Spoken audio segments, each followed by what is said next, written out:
back. WNST, Towson, Baltimore, and Baltimore Positive. It is not often that I break the old rainbow out here in the pot of gold somewhere over Dundalk, or at least somewhere, maybe Rosedale, somewhere in there. It is March Madness. We lost the madness last year. In the front end of the madness, this guy was an oft-times observer, pundit, and visitor of all things WNST. And now, via Zoom, and is Radford in the tournament? I'm not even sure, Mike Ashley, but I know it's Come a lot on, more fun Nestor. where You you're do from. enough. You do enough sports to know that. No, they lost in the semifinals, a proud Highlander tradition over the years. Winthrop is the team from the Big South to keep an eye on, and I really mean that, because they've got a hobbled Villanova program in the first round there, and that's one everybody's picking as a possible upset. So yeah, but you and thanks I are for old school guys, right? Because like when thanks for your asking. team would lose, you would support. Like, oh, my dad, even when we lost to the Oakland A's, my dad's like, you got to root for the A's, they're the American League team, and used. Maybe that's changed with Duke and Carolina somewhere along the way. But, I mean, I remember when Towson would lose, we would root for Bucknell or Lehigh or, whoever it would be. That's The an Bison, the old-fashioned Engineers, tradition you yeah. have there, Mike. Well, it really is, and I appreciate that. I think fantasy sports has ruined that to some degree. It's ruined our business in a lot of degrees too. And it's funny, this whole off season with the NFL, when it just seemed like fantasy quarterback talk. Who are they going to end up with? So it's really weird like that. So it's nice to talk hardcore, just brackets again. And this is when it all went south last year. We lost this time of the year for us sports fans. And I don't know, this was for me a major step in some sort of return to normalcy. The fact that I'm here talking about the brackets and getting ready for the NCAA tournament just delights me to no end. And you know what I say, the next step would be getting back to sports bars. And, every time you're in a sports bar and you hear a bell ring, a fat guy gets his wings. Well, you know what? And that might be you. It might be you this time next year. Who knows? Mike Ashley joining us from Blue Ribbon and, of course, a longtime local cover of all things Terps and Virginia and other things, as well as at Pressbox and Pressbox Online as well. All right, so brackets are out. Maryland's here. It's been a long time since you and I have caught up. Give me your observation of all of it a year into this. Not just that there's going to be a tournament, somebody's going to win. It's not going to be Duke. But the year into this, what this has done to AAU, what this has done to high school programs, what this has done to whatever training wheels professional basketball would have at any level, this has been sort of one for the ages from a basketball perspective, especially for Maryland to, begin this thing with a chance of winning a championship last year, and then all of a sudden, there's no sticks anymore, and it's a different team this year. Penn State had a bigger problem with that. I had Dick Girardi on last week talking about last year, this year. But a year into this, the tumult that I think it's caused for all industries, sports-wise for sure, but I think college basketball was a little bit adrift. Well, yeah, that's a really broad question, but the thing that I noticed that's jumped out to me this year, and you referenced AAU. Well, the off season was just completely different this year. Whereas college basketball have been trending to having more time, coaches on the court with players in the off season, in the summer. There was none for most teams this year. The AAU games, those schedules were really watered down and in a lot of ways lost. And the place that's showing up in college basketball, if you ask me, look at the Blue Buds. Look at Duke with all their freshmen, Kentucky with all their freshmen, Carolina with the down season they had, particularly the young guards. Those kids were not as ready to step in and play as in years past. And I think that's been the big thing. And another reason we've seen the separation for local fans here who have ACC roots but follow the Big Ten now. The Big Ten head and shoulders above most leagues because they've got so many older kids, guys that have been around, that played a couple of years, and their teams are much more, together and fluid in the way they play. And I think that's really shown up. Now, the rest of the teams have had a year to catch up, a whole season, but then you have the problems like Virginia has had with the with COVID recently.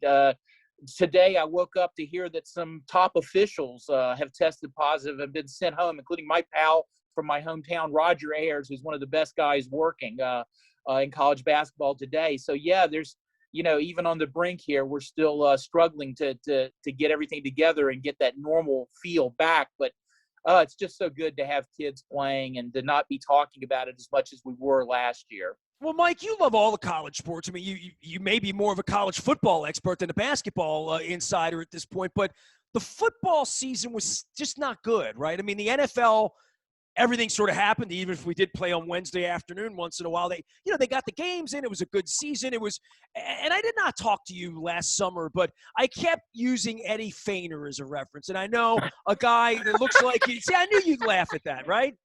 Yes, because I know who that is. I've met him. Right. I watched him pitch at Stemmer's Rum when I was a boy across from Al's Seafood in Essex. With Chad, get back on the grid soon. And I called last year's baseball season an Eddie Feiner season. And remember, baseball was the first one to ramp up, right? They had to get the games in, right? And hockey and basketball were bubbling, and baseball was giving the middle finger to the bubble from the Miami Marlins on down, right? And the Cardinals and all that. But I called it Eddie Feiner because I'm like, it feels like a barnstorming tournament. It feels like a Harlem Globetrotters game. It feels like a fabulous moolah wrestling. It feels like an exhibition. It feels like a Christmas Noel tournament more than it feels like a baseball season or a Stanley Cup playoff or an NBA Finals. Those felt like weekend tournaments. They felt like the NCAA tournament, right? I would say college football didn't feel like anything. College basketball sort of came in, and I had grave skepticism that there would not be Dukes and Kentuckys and Virginias, just blown away, which they pretty much were. And college basketball now, if you're a guy like me who hasn't watched a lot of it, I wasn't all glued to the Big Ten Network. All respect to John Crispin. I can fly in this weekend, right? Get a bracket. I wasn't going to fly off the games anyway. I'm going to watch it on True TV, Mike. And this weekend is a weekend you can literally put your ball cap on and maybe in some way pretend the last year didn't happen, because they're going to play basketball. It's going to be wall to wall. They can be wings from Royal Farms or wherever you want, right? And it's going to be something that feels like a normal March Madness tournament if you're just watching on TV. Bands and face painting and girls, cheerleaders and all that aside, the games themselves, if you have a bracket, if you gamble, if you like hoops, this isn't Eddie Feiner all of a sudden. But it is Eddie Feiner because that was the whole idea, is to have a tournament where we would all just come and tune in, right?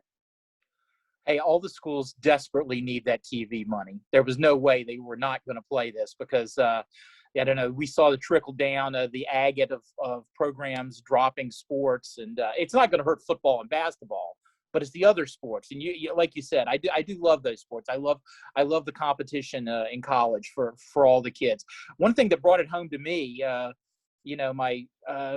grandfathered in. I'm back to Jerry West and Wilt with the Lakers, and they won the championship this summer. I actually got online, struggled as I did to get on this call this morning because I'm old school, but got online and ordered my championship T-shirt and hat, and it came to me, and it didn't say Los Angeles Lakers world champions. It said playoff series champions.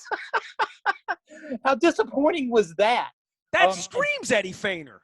Oh, my God. And back to colleges. You want to talk about football. I really look, I rarely criticize the Big Ten because they do so much right, but they really blew that whole football thing by, I think when they announced they were waiting to see, they thought everybody was going to line up behind them, because not everybody is financially solvent as the Big Ten schools are. They've done it right for so long. They're in pretty good shape. But the outcry from fans, the Nebraska Karen Huskers, Ohio State, who thought they had a right to a national championship this year, the outcry forced their hand and made them play that silly schedule where they had no room to make up games. If they'd started earlier, they could have made up games and had much more of a regular season and not have gone back to Eddie Feiner. But Eddie Feiner's what you want in March Madness, right? So this is exactly, you want a bracket, you want real teams, you want healthy teams, you want a level playing field to some degree. This is going to be an interesting tournament, I think, from a tournament perspective, without some of the blue bloods and some of the non-blue bloods. What the hell's Iowa do? Some of these Illinois, who are these? These are not the blue bloods, and I think part of that, makes it for good television, especially if you've been crying out for sports and haven't felt fully vested in it. And I'll be the first to admit, after 30 years, sitting around and watching college basketball in empty gyms where it never really felt like they were going to get to this point. Wasn't all that likely back in November and December that the tournament would look like this. So to your point, as much as the NCAA gets a lot of grief and probably should, and it always occurs to me as these kids start to dribble that they're the only ones not making money this weekend, including the officials, everybody's making money but them. That weirds me out. But there is something comforting about like a bracket in Maryland being in and playing Connecticut. Yeah. And again, Nestor, there's a lot to unpack there. I'm a guy.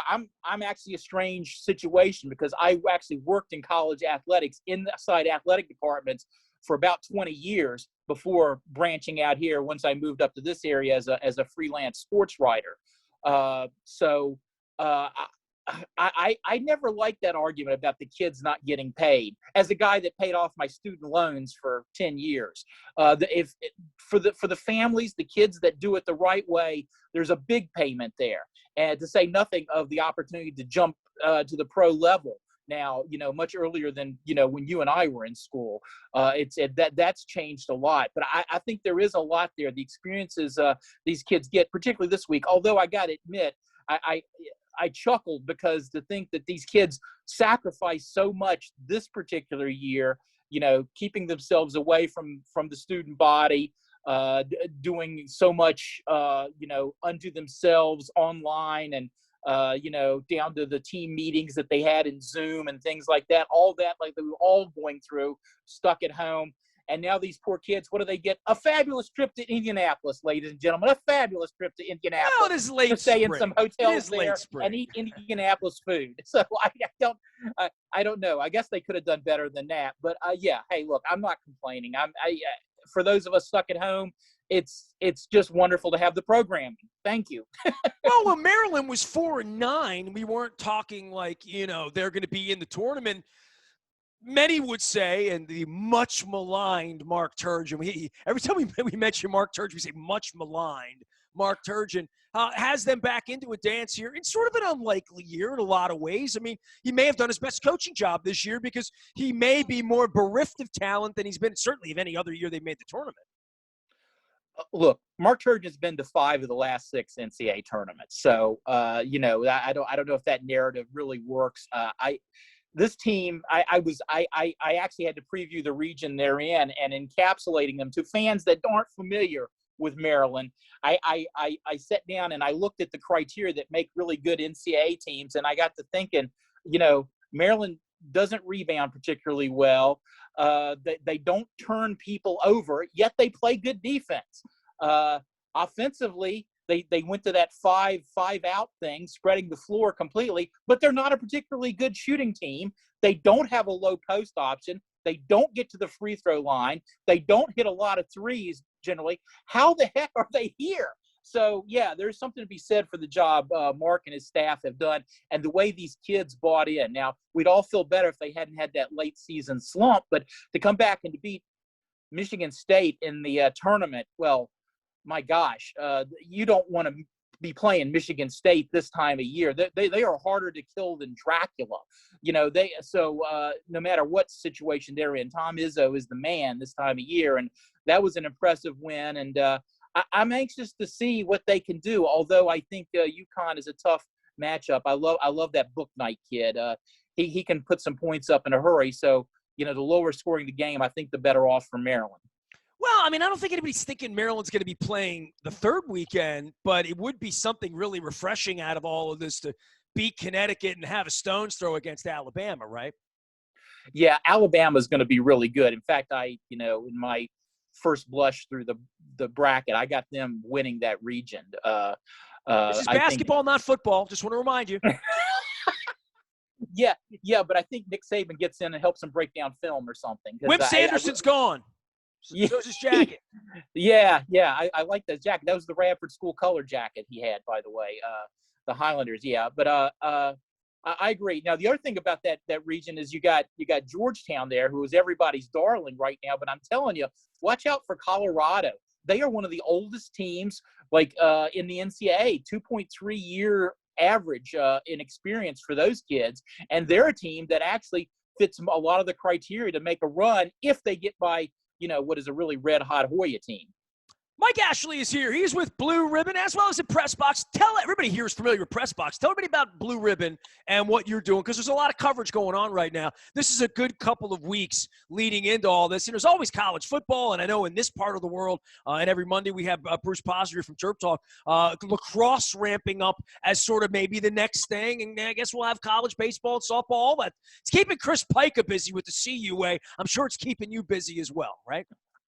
Yeah, I'll be doing some lacrosse too, which it's a lot like basketball. So I've always liked that. It's like basketball patterns with football hitting sometimes. So yeah, that's perfect. Yeah, I after so many years at Terrapin Times, I'm now working exclusively for Blue Ribbon, which has branched out from preseason publications. Now we're also doing postseason. We have an online presence, do a couple of newsletters every week, which you can go up and find and sign up for. And Blue Ribbon is even before I worked for them, they were the Bible of college basketball, and it's just so much that opens doors for me when I call coaches' offices and tell them where I'm from. I get in, and then being with Press Box keeps me rooted locally, and I get to do a lot of stories. Got a story up this week about the Mount. Really enjoyed talking to those kids, Damian Chongqui right there from in Baltimore. What a great story they are, and this could be just the beginning for them. They got a lot of juniors, and I think we're going to hear from them again. So no matter what happens this year, so yeah, that's all good. I love the sports in this region. Well, I mean, there's been some stories too. Our partners over at Coppin State and Juan, sort of resurrecting that program in honor of Fang Mitchell. I had some old Fang Mitchell pictures show up my timeline a couple of weeks ago from the big win back in 1990, 23 years ago now, Mike. It's crazy, right? I mean, even that UMBC Virginia game starting to get a little rear view mirror now, right? Yeah. It's shame the way things ended for them.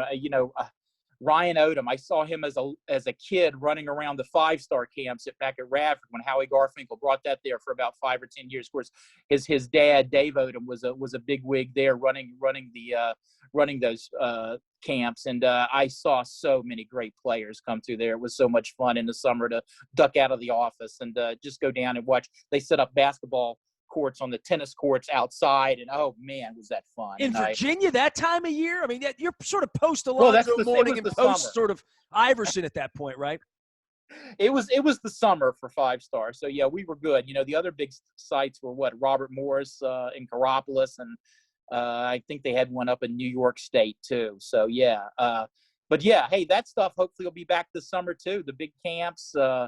More recruiting talk, because I know that's the lifeblood of the hardcore sports fans. I fortunately get to avoid most of that, so I'm happy about that too. I don't need to be in high school gyms or freezing my butt off. That's why you have the beard. You grow that during high school football season. Well, I mean, we're about to shave all of this mess, hopefully, and get our shots and get through the end of this pandemic. Mike Ashley is a first-time Zoomer and a long-time veteran to WNST and checking in with us. So from your perspective for March Madness and the way they put this thing together, they've done a nice job, right? I mean, we don't give college football the highest of marks, but college basketball has a chance over the next couple of weekends, if we can find True TV, right, to at least put on a tournament that will maybe for the first time in a long time, maybe for the first time since the Super Bowl, sort of bring some people together for something that feels normal to before COVID, BC, as I like to say. I hope so.